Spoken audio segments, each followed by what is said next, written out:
Welcome back. Today our guest is Rebecca Alton, the physician assistant for DePauw's Wellness Center. Welcome, Rebecca. Thanks for having me.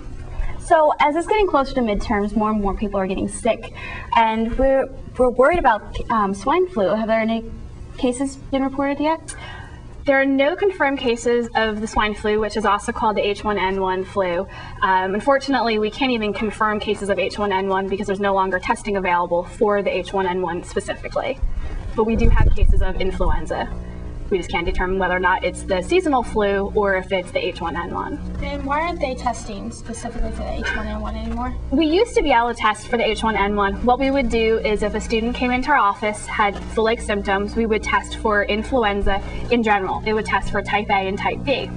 If it was type A, and it was during when there was the height of the H1N1 last spring and earlier this semester, we could go ahead and send it off to the state lab, and they would go ahead and run it with certain criteria of the patient having that. They've decided no longer to be testing for the H1N1 in particular because we know about 98% of the cases of influenza over the past couple months have been swine flu or the H1N1. So we're presuming most of our students who do actually show up positive for influenza A in our office do in fact have the H1N1, but I cannot actually confirm and tell them for sure that it's H1N1 because there's not that testing available anymore. And what's the next step after you know that you have H1N1? What happens? With any flu, depending on the person's health status, if they have any chronic illnesses, history of asthma, if they have a really weakened immune system from certain medications or other disease processes, those people are the ones that we tend to be more worried about, along with very young people and pregnant women.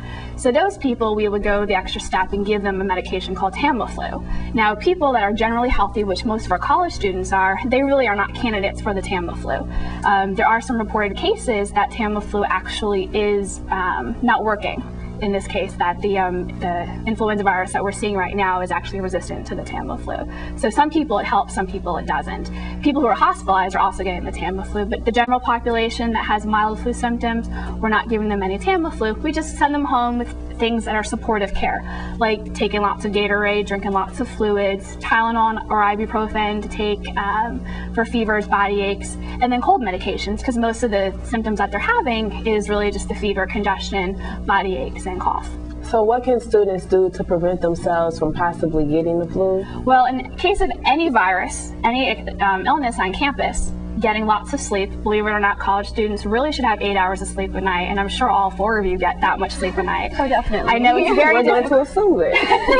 I know it's very difficult to get that much sleep, but believe it or not, your guys' bodies do really need those 8 hours. Wash your hands all the time.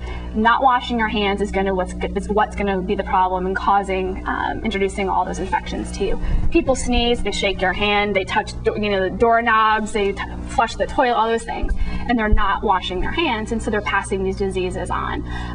Covering yourself when you're coughing and sneezing, washing your hands immediately after that.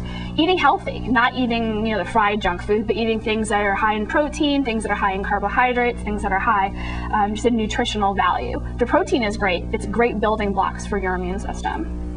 Now, I know that there's always an issue with doctor-patient confidentiality, so obviously you can't tell us specifically who is ill, but if there is a reported case on campus, will you alert students to let us know? No, we actually don't. At this point, there are multiple cases of flu on campus. What we're recommending for the students to do is to self-isolate them in their rooms. So not to leave until they've been fever-free without medication for 24 hours, having somebody come and bring them some food, some extra fluids, that kind of stuff. If they live close enough to home, they can go ahead and go home and recuperate there. But it's really not, we don't have to isolate that person from everybody in the school and identify that person to everybody. At this point, most of the students have been exposed to some sort of virus and some sort of illness. So we're not sending out any, alerts to the campus or anything like that. Now, obviously, if we've had an overwhelming amount of people with the flu, that would be a different story. But at this point, we're just having, some cases here and there. And some students don't even come to us. They just stay at home and, they're having mild symptoms. So what do students do in case they have a roommate who possibly gets sick? The person who's been exposed, we don't typically give them any medications to prevent the flu from happening.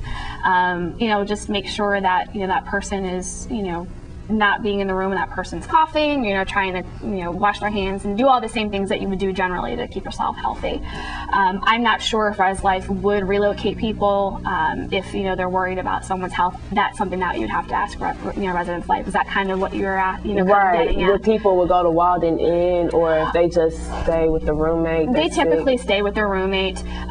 Especially in the fraternity and sorority houses, it's very difficult to kind of quarantine people. I'd recommend people who have the cold dorms for them to, if they have their own separate room, for them to sleep in that room instead of the cold dorm.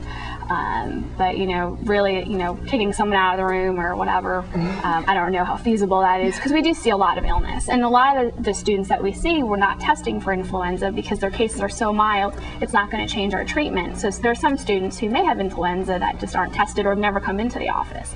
So again, you can't really isolate people completely from getting sick. In the news, there have been some reports about schools just completely shutting down for a week because they have so many cases. Is that something that could ever happen here? Do you ever foresee? It could potentially happen. That's something to really ask Dr. Ripple or to talk with Doug Cox, who's the Director of Emergency Management, I think, and I believe Cindy Babington.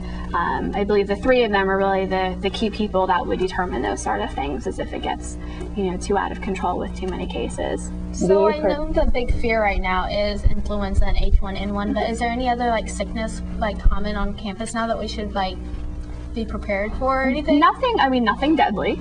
At this point, what we're seeing is just a lot of upper respiratory colds and infections, and most people should probably realize this by now, but you can't treat those with antibiotics because it's not bacterial. So when people have, just a regular common cold or even the flu, we just give them things that make them feel better.